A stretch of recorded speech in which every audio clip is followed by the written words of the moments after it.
Hello sa lahat. Ang title ng video ito ay Mga Kristiyanong Papasok sa Langit.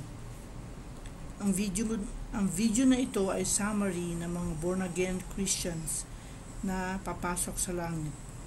Ito ang kanilang pinaniniwalaan at ginagawa araw-araw, kaya sila ay karapat-dapat makapasok sa langit.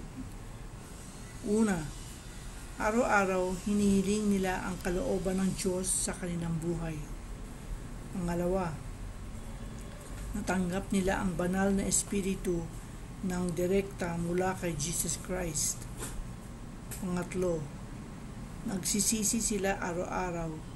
Tinitiyak na lagi silang nakalulugod kay Jesus Christ. Ayaw nilang magkaroon ng kontrol si Satanas sa kanilang buhay. Pang-apat,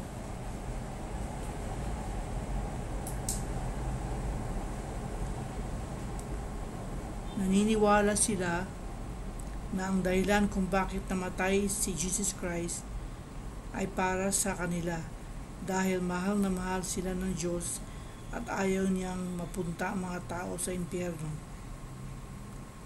At ang pang-lima, naniniwala sila na ang kanilang reward sa pagpapasakop, pagsunod sa kalooban ng Diyos, pagsisisi sa lahat ng kanilang mga kasalanan, at paglaban sa lahat ng kasamaan sa buong buhay nila, ay tatanggap sila ng walang hanggang kaligtasan sa langit.